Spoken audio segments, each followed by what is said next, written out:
Making up the boxy jacket sewing pattern 647, Part 5. In Part 4, I worked on the sleeves. The sleeves are now lined and the cuff vents and sleeve hems are complete. I am still deciding whether to add buttons. I am now ready to set in the sleeves. This tailored jacket style requires a square look at the shoulder, so there isn't a great deal of easing needed. I will run gathering stitches between the notches so that I can get this all-important shaping at the sleeve crown.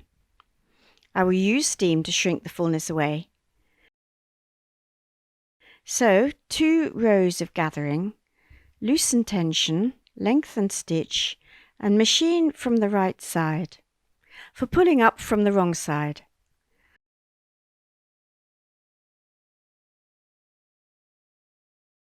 I am using a couple of pins to secure the threads as I pull them up.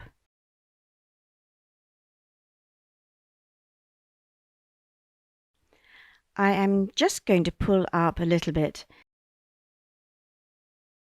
It doesn't need much. It just produces the shape for the sleeve cap.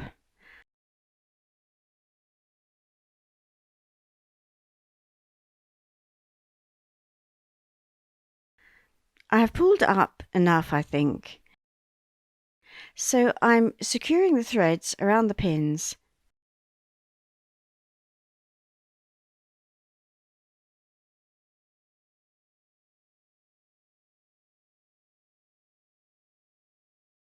This looks like a nice shape. A tailor's ham is useful here. The purpose of steaming is to shrink away the fullness in the seam allowance.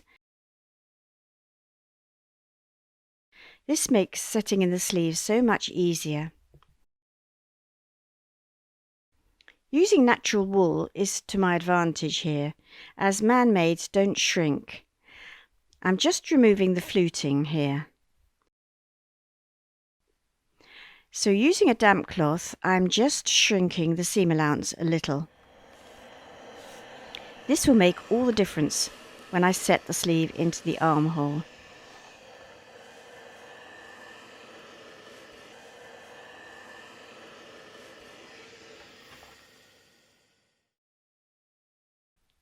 Yes, this looks good. If you haven't got a tailor's ham, you can accomplish the same result flat on your ironing board, but be careful to just steam the seam allowance.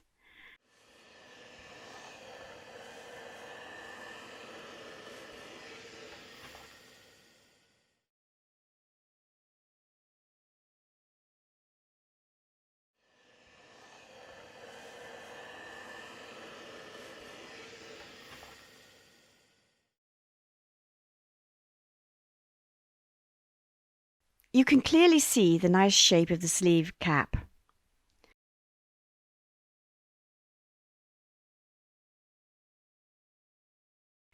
I have set the sleeve into the armhole. It fits perfectly after the steaming. There are no little bumps to cope with when machining. I have matched the back sleeve seam to the tailor tack and the front sleeve seam to the tailor tack. This is the front. It is not matched seam to seam. The side seam of the garment is matched with the notch on the undersleeve. After pinning, baste, then try on the jacket and make adjustments if necessary. For example, you may want to rotate the sleeve a little to suit the way your arm naturally hangs. Let's have a look from the right side.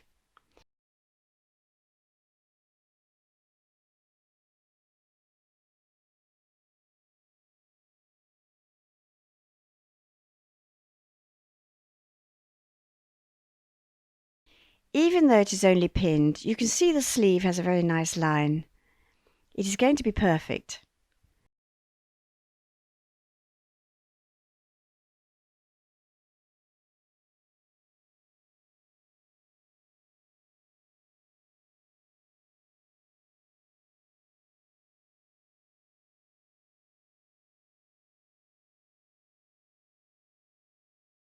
Working on the second sleeve, I just want to show that when pinning, you really want to get inside and shape the sleeve as you pin before basting.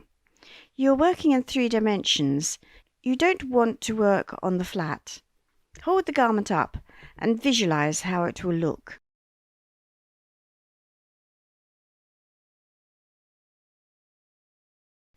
I have now stitched the sleeves in and stitched a second row about 1/8 of an inch or 0.3 centimeters from the first row inside the seam allowance. Even before pressing, you can see it is a good shape. This will be squared up with the shoulder pads, and the crown will be padded a little. As you can see, it is a nice boxy shape.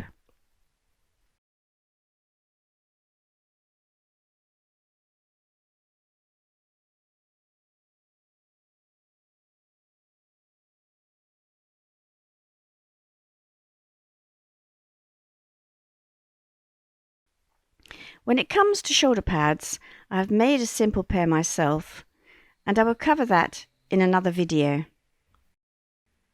They are slipped in between the lining and the jacket.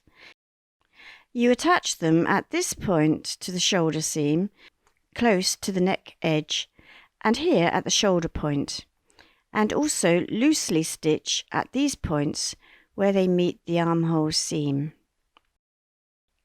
Purchased shoulder pads can be just as good. Before adding the shoulder pads, I will get inside and trim the armhole seam allowance. Only trim the lower half.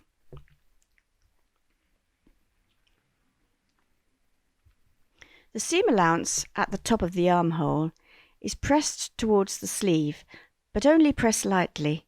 Use a tailor's ham or insert some padding fabric and hold in place to keep the shape. Before adding shoulder pads, I'm going to add a little padding to the crown of the sleeve. It's called the sleeve head. I am using plain wadding this time, but you can use many other fabrics, soft or stiff, depending on the effect you want to achieve. So I have cut 2 pieces of wadding, each about 8 inches or 20 centimeters by 2.5 inches or 7 centimeters. Fold not completely down the center, baste and trim the ends to soften.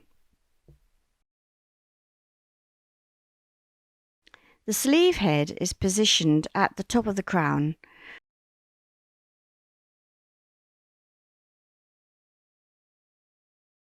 With the folded edge against the seam line.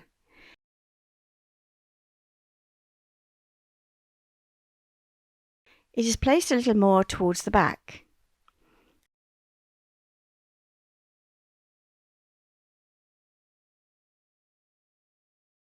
So getting inside once again,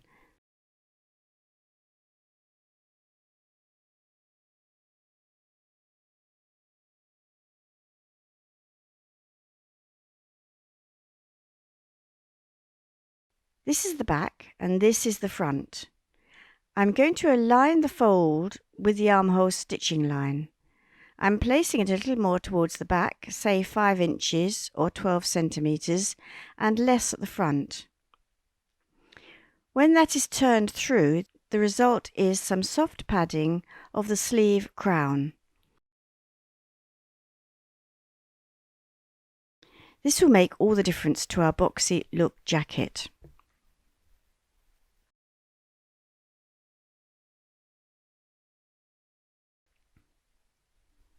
From the inside again, this is the front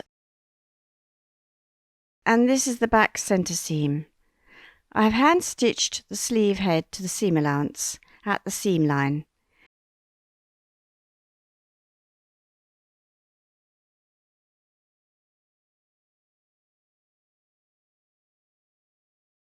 That will push out into the top of the sleeve like so.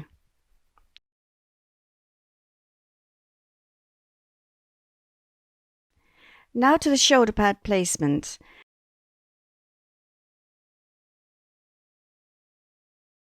This fat edge is positioned along the seam line and is loosely hand sewn to the shoulder seam allowance at the neck point end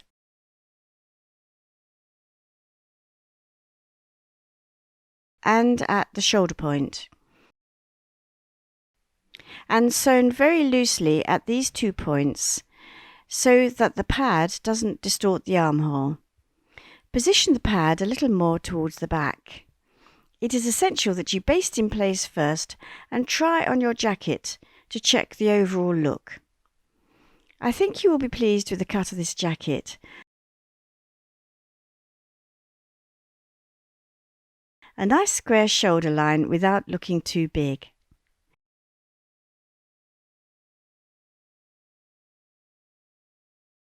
The lining is now the priority, and the first job for part 6 will be joining the sleeve lining to the bodice lining. Making up continues in part 6. Pictures will be published soon. Download all my classic sewing patterns drafted across 9 sizes from AngelaKane.com. Please subscribe to my channel, and thank you so much for watching.